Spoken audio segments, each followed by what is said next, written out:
Recorded by Glenn Hallstrom, a.k.a. Smokestack Jones. smokestackjones@gmail.com. Nyarlahotep by H.P. Lovecraft. Nyarlahotep. The crawling chaos. I am the last. I will tell the audient void. I do not recall distinctly when it began, but it was months ago. The general tension was horrible. To a season of political and social upheaval was added a strange and brooding apprehension of hideous physical danger, a danger widespread and all-embracing, such a danger as may be imagined only in the most terrible phantasms of the night. I recall that the people went about with pale and worried faces, and whispered warnings and prophecies which no one dared consciously repeat or acknowledge to himself that he had heard. A sense of monstrous guilt was upon the land, and out of the abysses between the stars swept chill currents that made men shiver in dark and lonely places. There was a demonic alteration in the sequence of the seasons. The autumn heat lingered fearsomely, and everyone felt that the world and perhaps the universe had passed from control of known gods or forces to that of gods or forces which were unknown. And it was then that Nyarlahotep came out of Egypt. Who he was no one could tell, but he was of the old native blood and looked like a pharaoh. The Philaean knelt when they saw him, yet could not say why. He said he had risen up out of the blackness of 27 centuries, and that he had heard messages from places not on this planet. Into the lands of civilization came Nyarlahotep, swarthy, slender, and sinister, always buying strange instruments of glass and metal, and combining them into instruments yet stranger.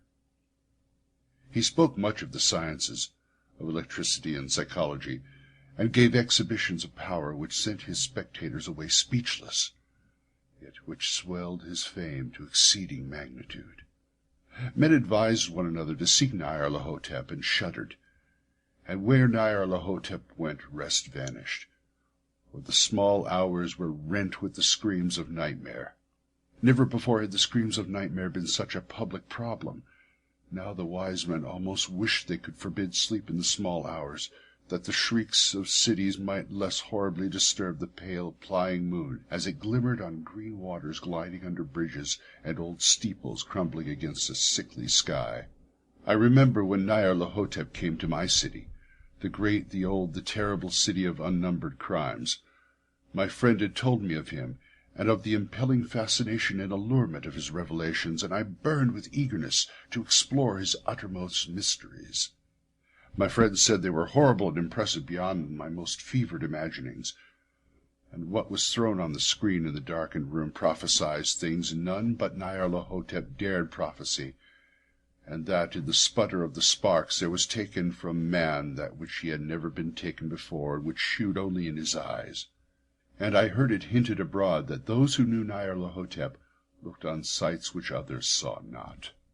It was in the hot autumn that I went through the night with the restless crowds to see Nyarlahotep, through the stifling night and up the endless stairs into the choking room, and shadowed on a screen I saw hooded forms amidst ruins, and yellow evil faces peering from behind fallen monuments. And I saw the world battling against blackness, against the waves of destruction from ultimate space, whirling, churning, struggling around the dimming, cooling sun. Then the sparks played amazingly around the heads of the spectators, and hair stood up on end, whilst shadows, more grotesque than I can tell, came out and squatted on their heads. And when I, who was colder and more scientific than the rest, mumbled a trembling protest about imposture and static electricity, Nyarlahotep drave us all out, down the dizzy stairs into the damp, hot, deserted midnight streets. I screamed aloud that I was not afraid, that I could never be afraid, and others screamed with me for solace. We swore to one another that the city was exactly the same, and still alive, and when the electric lights began to fade, we cursed the company over and over again, and laughed at the queer faces we made. I believe we felt something coming down from the greenish moon, for when we began to depend on its light, we drifted into curious involuntary formations, and seemed to know our destinations, though we dared not think of them. Once we looked at the pavement and found the blocks loose and displaced by grass, with scarce a line of rusted metal to shew where the tramways had run. And again we saw a tramcar, lone, windowless, dilapidated, and almost on its side. When we gazed around the horizon, we could not find the third tower by the river, and noticed that the silhouette of the second tower was ragged at the top. Then we split up into narrow columns, each of which seemed drawn in a different direction. One disappeared in a narrow alley to the left, leaving only the echo of a shocking moan. Another filed down a weed-choked subway entrance, howling with a laughter that was mad.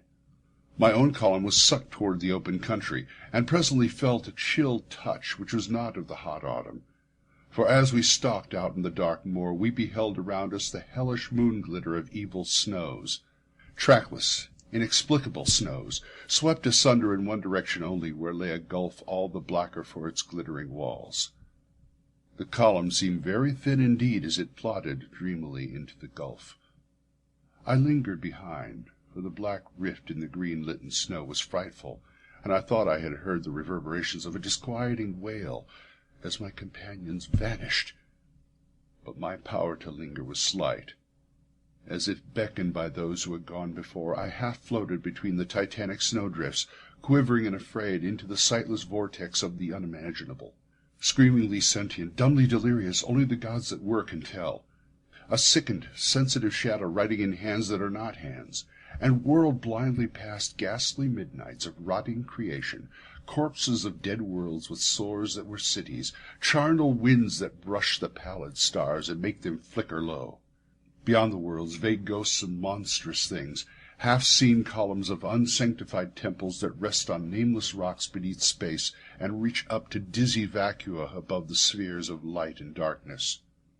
And through this revolting graveyard of the universe, the muffled, maddening beating of drums, and thin, monotonous whine of blasphemous flutes from inconceivable, unlightened chambers beyond time, the detestable pounding and piping whereunto dance slowly, awkwardly, and absurdly the gigantic, tenebrous, ultimate gods, the blind, voiceless, mindless gargoyles, whose soul is Nyarlahotep.